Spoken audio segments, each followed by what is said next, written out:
Hello, Mark. This is Nancy, and my student number is 034112. I'm in sophomore class. Jenny Shepherd. A broken body isn't a broken person. Life is about opportunities, creating them and embracing them. And for me, that was the Olympic dream. That's what defined me. That's what's my bliss. As a cross-country skier and member of the Australian ski team headed towards the Winter Olympics, I was on the training bike ride with my fellow teammates. As we made our way up towards the spectacular Blue Mountains west of Sydney, it was a perfect autumn day. Sunshine, the smell of eclipse, and a dream. Life was good. We'd been on our bikes for around 5.5 hours when we got to the part of the ride that I loved, and that was the hills, because I love the hills.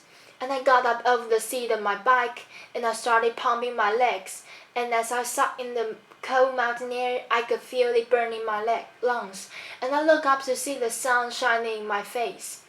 And then everything went black. Where was I? What was happening? My body was consumed by pain. I'd been hit by the speeding utility truck with only 10 minutes to go on the bike ride. I was airlifted from the scene of the accident by the rescue helicopter to a large spinal unit in Sydney. I had extensive and life-threatening injuries. I'd broken my neck and my back in 6 places. I broke my 5 ribs on my left side. I broke my right arm. I broke my collarbone. I broke some bones in my feet. My whole right side was ripped open, filled with gravel. My head was cut open across the front, lifted back, exposing the skull underneath. I had head injuries. I had internal injuries. I had massive blood loss. In fact, I lost about 5 liters of blood, which is all someone my size would actually hold.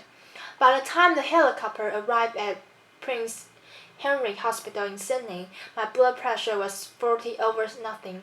I was having a really bad day. For over 10 days, I drifted between 2 dimensions. I had an awareness of being in my body, but also being out of my body, somewhere else, watching from above as if it was happening to someone else. Why would I want to go back to a body that was so broken? But this voice kept calling me. Come on, stay with me. No, it's too hard. Come on, this is our opportunity. No, my body is broken. It can no longer serve me.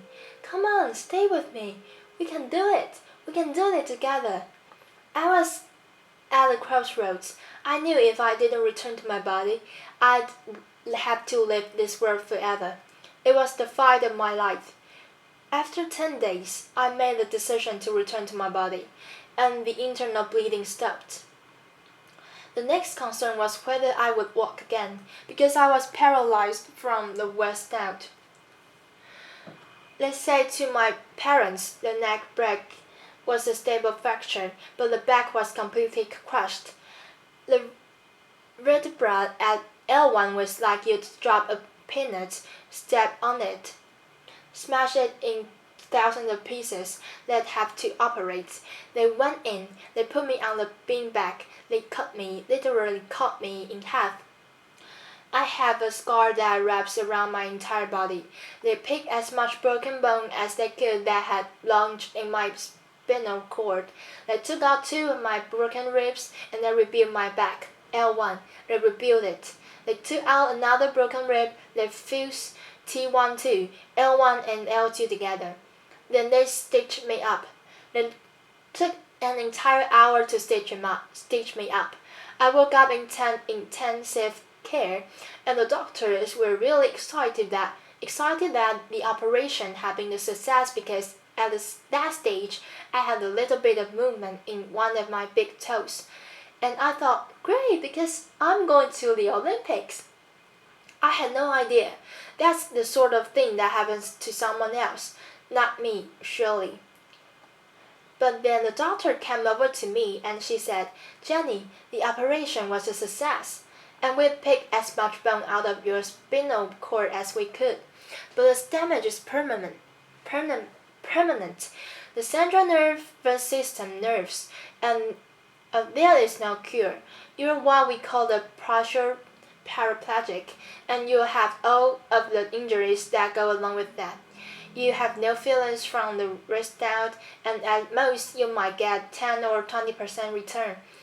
You have internal injuries for the rest of your life.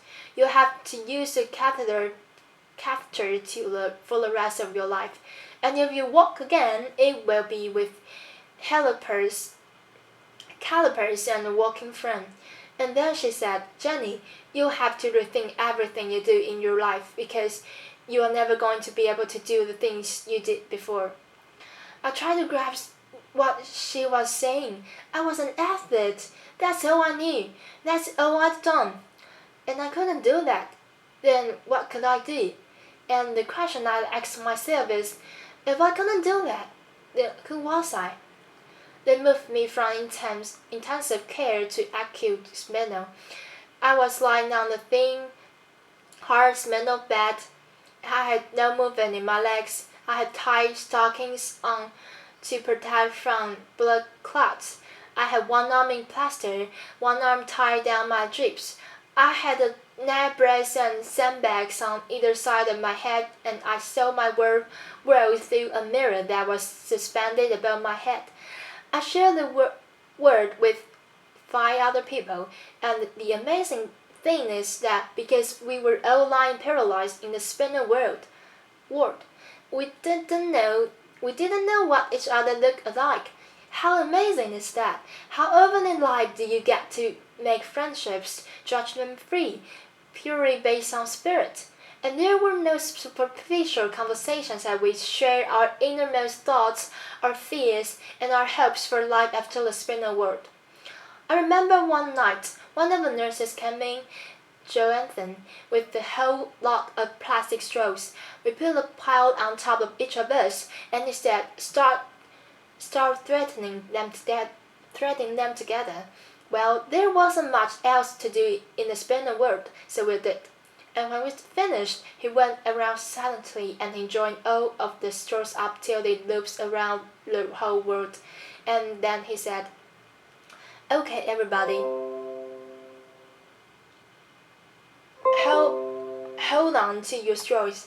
And we did. And he said, right, now we're all connected. And as he held on, we held on, and we bit as one.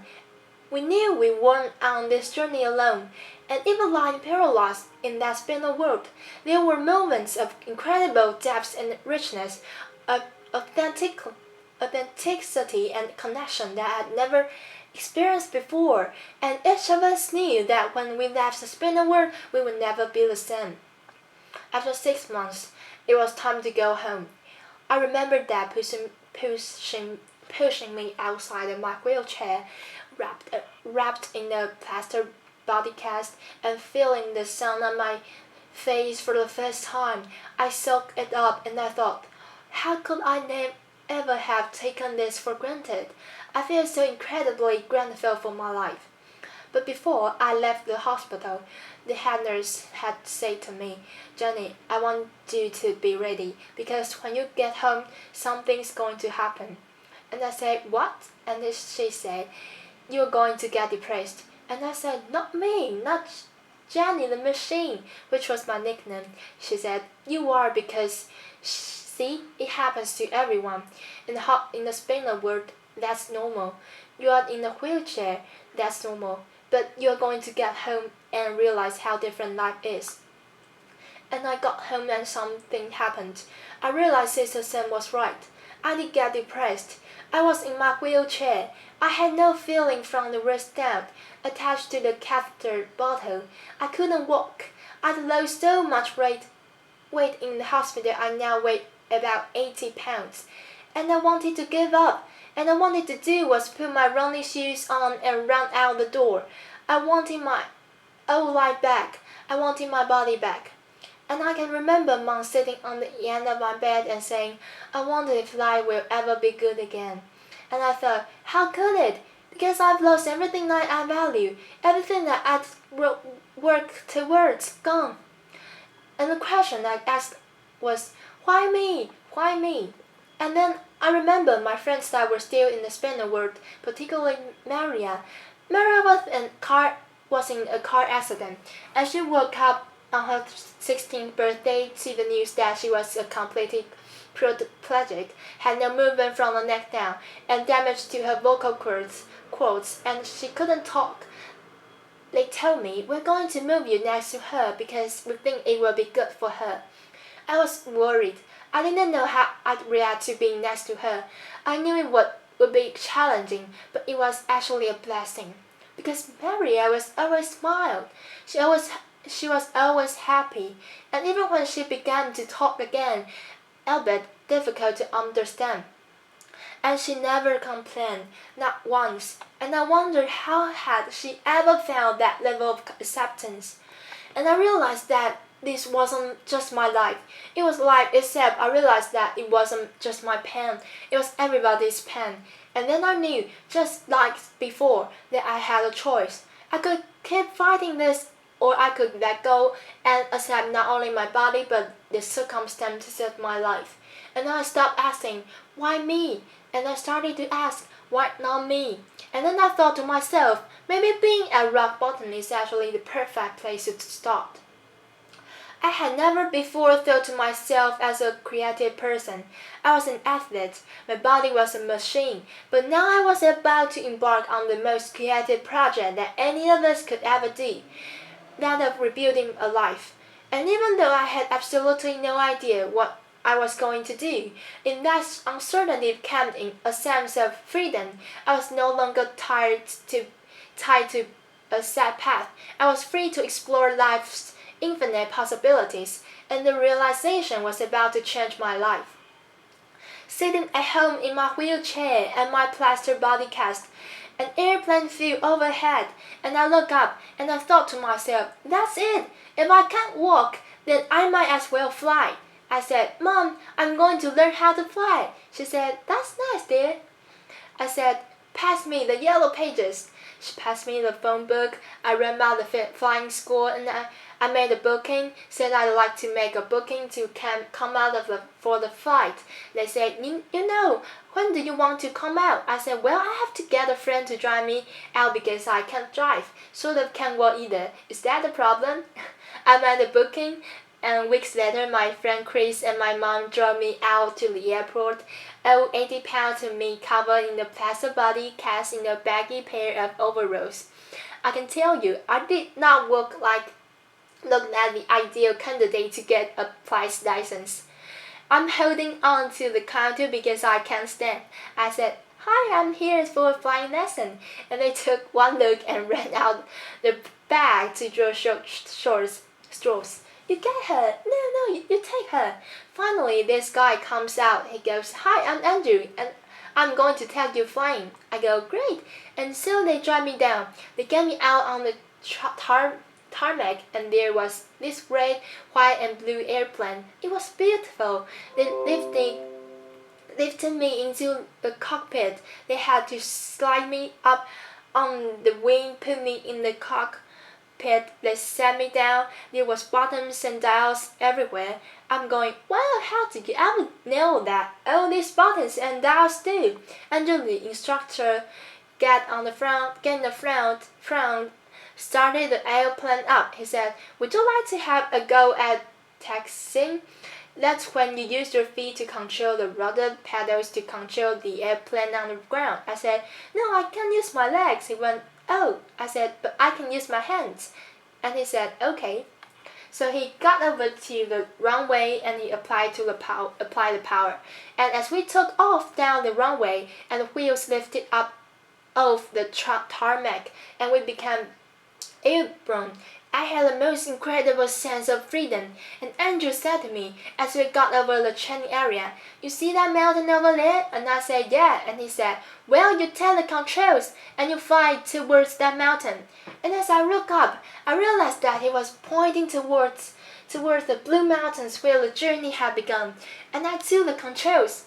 and I was flying, and I was in a long, long way from the spinner world, and I knew right then that I was going to be a pilot. Didn't know how on earth I'd ever pass the medical, but I will worry about that later, because right now I had a dream. So I went home. I got the training diary out, and I had a plan. And I practiced my walking as much as I could, and I went from the point of two people holding me up to one person holding me up to the point where I could walk around the furniture as long as it wasn't too far apart. And then I made great progression to the point where I could walk around the house holding onto the walls like this. And Mom said he was forever following me, right, wiping off my fingerprints. But at least she always knew where I was. So while the doctors continued to operate and put my body back together again, I went on with my theory study. And then eventually and amazingly, I passed my pilot's medical, and that was my green light to fly. And I spent every moment I could out at a flying school, way out of my comfort zone. All these young guys that wanted to be Qantas pilots, and little old hope along me in first my plaster cast, and then my steel brace, my baggy overalls, my bag of medication and catheters and my limp. And they used to look at me and think, oh, who is she kidding? She's never going to be able to do this. And sometimes I felt that too.